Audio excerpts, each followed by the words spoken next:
Մարտի 12-ին պաշտոնական այցով Հայաստան կժամանի Նիդերլանդների արտաքին գործերի նախարար Կասպար Վելտկամպը։ Այս մասին տեղեկացնում են Հայաստանի արտգործնախարարությունից։ ԱԳՆ-ում կկայանա Հայաստանի արտաքին գործերի նախարար Արարատ Միրզոյանի հետ հանդիպումը, որին կհաջորդի նախարարների համատեղ մամուլի ասուլիսը։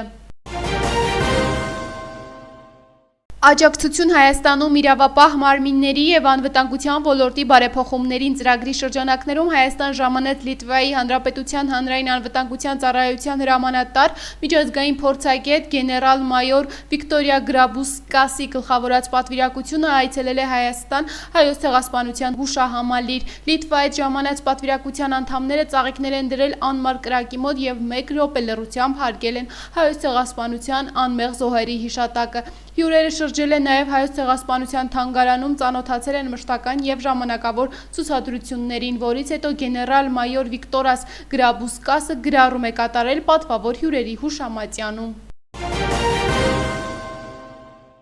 Արդարադատության նախարար Սրբուհի Գալյանը ընդունել է Հայաստանում Վրաստանի արտակարգ և լիազոր դեսպան Գեորգի Շարվաշիձեին։ Խոսելով տարիների վեր ձևավորված համագործակցության օրինակելի ավանդույթներից, կողմերն արձանագրել են երկու երկրների արդարադատության նախարարությունների միջև առկա սերտ փոխգործակցությունը։ Հանդիպմանը կարևորվել է արդարադատության ոլորտում լավագույն փորձի փոխանակումը, ներառյալ արդարադատության համակարգի թվայնացման, դատաիրավական, անձնական տվյալների պաշտպանության, տեղեկատվության ազատության ապահովման և մի շարք այլ ոլորտներ։ Այս իմաստով կարևորվել է Հայաստանի և Վրաստանի արդարադատության նախարարությունների պարբերական հանդիպում քննարկումներն իրավական ֆորումի շրջանակում։ Նախորդ տարի հյուրընկալ երկիր է եղել Հայաստան, այս տարի ակնկալվում է, որ ֆորումը կանցկացվի Վրաստանում։ Դեսպանը շնորհակալություն է հայտնել նախարարին ընդունելության համար, նշելով, որ իր իրավասության շրջանակում գործադրելու է բոլոր ջանքերն ի նպաստ հետագա համատեղ ծրագրերի իրականացմանը։ Մարդու իրավունքների պաշտպան Անահիտ Մանասյանը Ստրասբուրգ կատարած աշխատանքային այցի շրջանակներում մարտի 11-ին հանդիպել է Եվրոպայի խորհրդի մարդու իրավունքների հանձնակատար Մայքլ Օֆլահերթիի հետ։ Զրուցակիցներն անդրադարձել են մարդու իրավունքներին առնչվող մի շարք հարցերի, այդ թվում խտրականության, ատելության խոսքի, անհանդուրժողականության մթնոլորտի հաղթահարման, ազատությունից զրկման վայրերում իրավունքների պաշտպանության ուղղությամբ իրականացվող աշխատանքներին։ Քննարկվել են ՄԻՊ հաստատությունների և իրավապաշտպանների գործունեության երաշխավորման համար անվտանգ միջավայրի առկայության կարևորությանն առնչվող հարցեր։ Պաշտպանը հատուկ անդրադարձ է կատարել Ադրբեջանում կամայականորեն պահվող էթնիկ հայերի նկատմամբ իրականացվող գործընթացների, մարդու իրավունքների տեսանկյունից խնդրահարույց լինելու հանգամանքին։ Անահիտ Մանասյանը ընդգծել է նաև քաղաքացիական հասարակության կազմակերպությունների հետ պաշտպանի և ՄԻՊ հաստատության համագործակցության կարևորությունը։ Ի թիվս այլնի քննարկվել են մարդու իրավունքների պաշտպանության և խթանման ոլորտում համագործակցությունն ընդլայնելու հնարավորությունների հետ կապված հարցեր։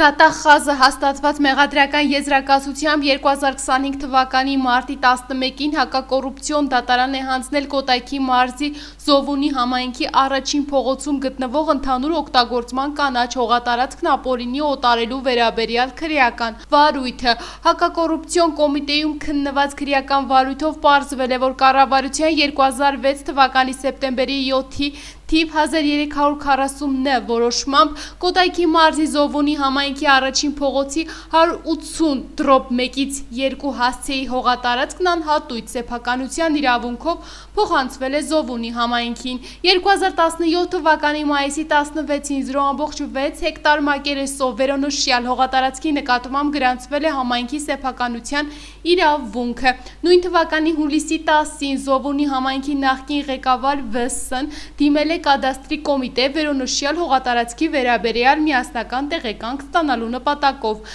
Կադաստրի կոմիտեից գրավոր հայտնել են, որ հողատարածքի 0.5 հեկտար մակերեսով մասը կառավարության համապատասխան որոշմամբ հանդիսանում է խաղահրապարակ և ընդգրկված է մասնավորեցման ոչ ենթակա հողերի ցանկում։ ՎՍ-ն անտեսելով այդ հանգամանքը, որ Զովունի համայնքի ավագանու կողմից հաստատված գլխավոր հատակագծի համաձայն վերոնշյալ հողատարածքը հանդիսանում է ընդհանուր օգտագործման օգտագործման կանաչ կառուցապատման ոչ ենթակա գոտի, Կոտայքի մարզպետին չի ներկայացվել հողատարածքի գործարանական նշանակությունը հասարակական կառուցապատման փոխելու աջակցություն։ 2017 թվականի հուլիսի 17-ին կայացվել է թիվ 156 որոշումը, որով վերոնշյալ հողամասի գործարանական նշանակությունը փոխել է հասարակական կառուցապատման։ Վերոնշյալ որոշման օրինական տեսքը հաղորդելու նպատակով ՎՍ-ն փաստաթղթում ներառել է կես տեղեկություններ այն մասին, իբրև տվյալ հողամասի գործարանական նշանակությունը փոխելու հարցում առկա է իրավասուկ մարմնի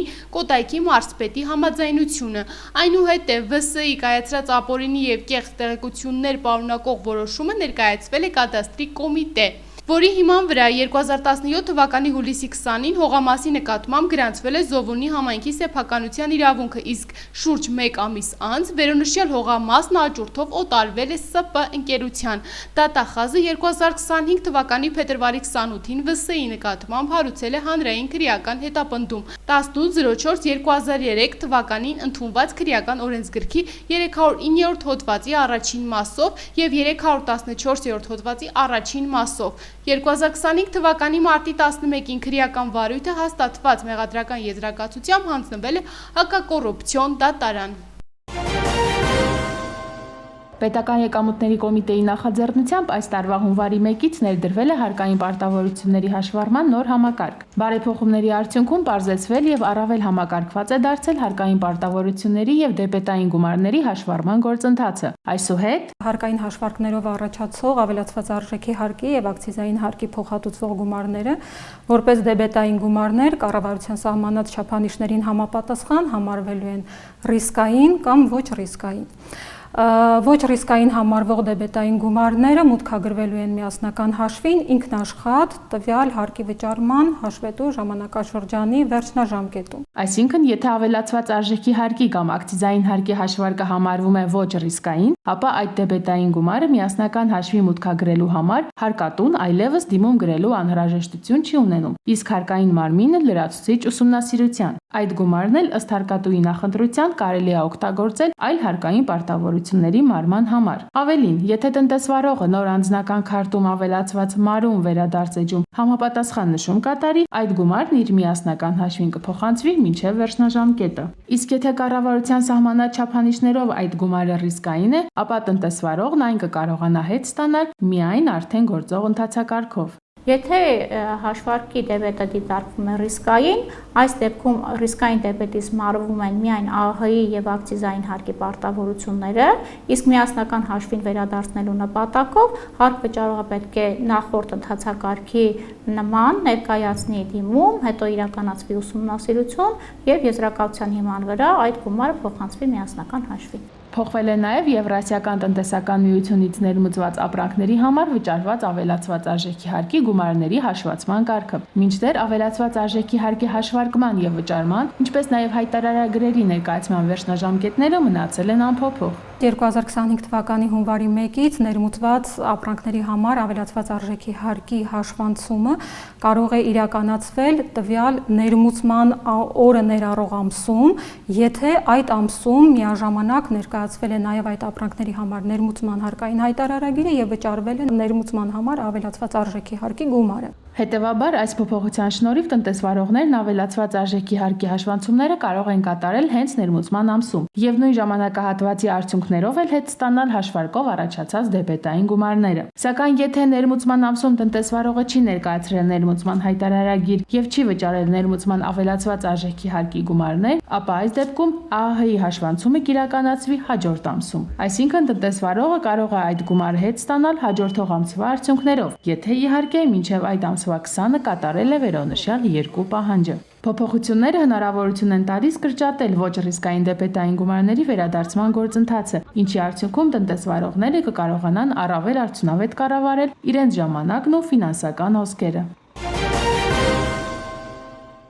Աբովյան համայնքի հարգելի բնակիչներ, Վեոլա ջուր ընկերությունը տեղեկացնում է, որ Մաքրավան Աբովյան ջրատարի վթարման հետևանքով ջրատարից ծնվող հատվածներում ներառյալ Աբովյան քաղաքում շուրջօրյա ջրամատակարարումը կիրականացվի խափանումներով, սահմանափակվող գրաֆիկով։ Ընկերության կանխատեսումներով վթարի վերականգնման աշխատանքները կտևեն 1-ից 2 ամիս։ Առկա իրավիճակում Վեոլա ջուր փակ բաժնետիրական ընկերության համար առաջացել է արտակարգ եւ անկանխելի ֆորս-մաժորային իրավիճակ, ինչն անկախ ընկերության գործադրած ջանքերից խոչընդոտում է նշված ջրատարից օգտվող բնակիչների բնականոն ջրամատակարարման ապահովմանը։ Ղեկավարվելով խմելու ջրի մատակարարման եւ ջրահեռացման ծառայությունների մատուցման կանոնների պահանջներով, ընկերությունը համապատասխան հասցեներին սպառողներին կտեղեկացնի առկա վիճակով պայմանավորված ջրամատակարարման գրաֆիկի խախտումների մասին։ Արագածոտի մարզային փրկարարական վարչության ճգնաժամային կառավարման կենտրոնահազանգ է ստացվել, որ Արագած լեռան հյուսիսային գագաթին տեղի է ունեցել ձնահյուս։ 9 անձից բաղկացած արշավախումբը մնացել է ձնահյուսի տակ, 8 անձ դուրս է եկել, իսկ մեկն անհետ կորել է։ Որոնողա փրկարարական աշխատանքներին ներգրավել է 2 ուղղաթիռ։ Իսպանիայի արտաքին գործերի նախարար Խոսե Մանուել Ալբերսեն X-ի իր միկրոբլոգում հետևյալ գրառումն է արել. «Ուշադիր հետևում եմ Հայաստանում ձնահյուսի տակ մնացած իսպանացի լեռնագնացների խմբի փրկությանը։ Շնորհակալություն եմ հայտնում Հայաստանի իշխանություններին Արարատ Միրզոյանի համագործակցության համար։ Իսպանիայի արտգործնախարարության հրատապօգնության բաժինը մոբիլիզացվել է մեր քաղաքացիներին անհրաժեշտ աջակցություն ցուցաբերելու համար»։ Ըստ ոստիկանության օպերատիվ հաղորդագրությունների ամփոփագրերի մարտի 11-ից 12-ը ոստիկանության ստորաբաժանումները բացահայտել են հանցագործության 153 դեպք, որոնցից 4-ը նախկինում կատարված։ Նախկինում կատարված հանցագործություններից բացահայտվել է անձնական ունեցվածքի գողության 2, խարդախության ու բնակարանային գողության 1 դեպք։ Հայտնաբերվել է 8 հետախուզվող կամավոր ներկայացել 2-ը, գրանցվել է զենք զինամթերքի կամավոր հանձնման 4 դեպք։ Անցած 1 օրվա ընթացքում հանրապետությունում արձանագրվել է մարմնական վնասվածքներով ճանապարհատրանսպորտային 11 պատահար, 11 մարդ ստացել է տարբեր աստիճանի մարմնական վնասվածքներ։ Ֆրանսիայում Հայաստանի դեսպան Արման Խաչատրյանը հանդիպում է ունեցել Ֆրանսիական ակադեմիայի մշտական քարտուղար գրող Ամին Մալուֆիի հետ։ Հանդիպան ընթացքում զրուցակիցները անդրադարձել են Ֆրանսիայի ու Հայաստանի միջև մշակույթի ու գրականության ոլորտներում պատմական կապերին, ինչպես նաև ընթացիկ աշխարհաքաղաքական հիմնախնդիրներին։ Զբոսաշրջության կոմիտեն ներկայացրել է 2025 թվականի փետրվարին դեպի Հայաստան զբոսաշրջային այցելությունների թիվը։ 2025 թվականի փետրվարին Հայաստան է այցելել 117372 զբոսաշրջիկ։ Նախորդ տարում զբոսաշրջային այցելությունների թիվը կազմել է 2024 թվականի փետրվարին 127241։ 2025 թվականի փետրվար ամսին դեպի Հայաստան առավել շատ զբոսաշրջային այցելություններ գրանցվել են Ռուսաստանից 39%, Վրաստանից 15% և Իրանից 8%։ Թբիլիսիի քաղաքային դատարանը Վրաստանի նախկին նախագահ Միխայիլ Սաակաշվիլիի մեղավոր է ճանաչել առանձնապես խոշոր չափերով պետական միջոցների յուրացման համար և դատապարտել 9 տարվա ազատազրկման։ Դատավոր Բադրի Կոչլամազաշվիլիի խոսքով այս գործով մեղադրվում է նաև պետական անվտանգության ծառայության նախկին ղեկավար Թեյմուրազ Ջանայշյան, որը պարտավորվել է վճարել 300,000 լարի տուգանք։ Ամբաստանյալները մեղադրվում են բյուջեից 9 միլիոն լարի, այսինքն ավելի քան $2 միլիոն հափշտակելու համար։ Թբիլիսիի Վիվամեդ կլինիկայից ուղիղ եթերում Սաակաշվիլին խնդրել է հետաձգել դատավճիռը առողջական վիճակի պատճառով, սակայն դատարանը չի բավարարել այդ խնդրանքը։ Վրաստանում Սաակաշվիլին դատվում է մի քանի քրեական գործերով։ Հանրապետության նախկին նախագահն իրեն մեղավոր չի ճանաչում, իր ձերբակալությունը համարում է անօրինական, իսկ մեղադրանքները կեղծված։ Ամերիկայի Միացյալ Նահանգների նախագահ Դոնալդ Թրամփը հայտարարել է, որ մտադիր է Ռուսաստանի Դաշնության նախագահ Վլադիմիր Պուտինի հետ հեռախոսով քննարկել հրադադարի մասին համաձայնագրի մանրամասները արդեն այս շաբաթ։ Նա նաև նշել է, որ եթե Ռուսաստանը չդադարեցնի ռազմական գործողությունները, Ամերիկայի Միացյալ Նահանգները կշարունակի աջակցել Ուկրաինային և սպառազինություն մատակարարել նրան։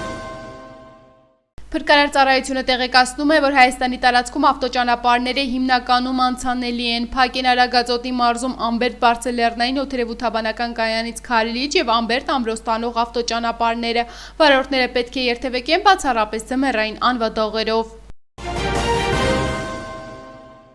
Մարտի 13-ից 17-ը Հայաստանում սպասվում է առանց տեղումների եղանակ, քամին հարավ-արևելյանը 2-ից 5 մետր վարկյան, օդի ջերմաստիճանը մարտի 13-ից 17-ը աստիճանաբար կբարձրանա 4-ից 6 աստիճանով։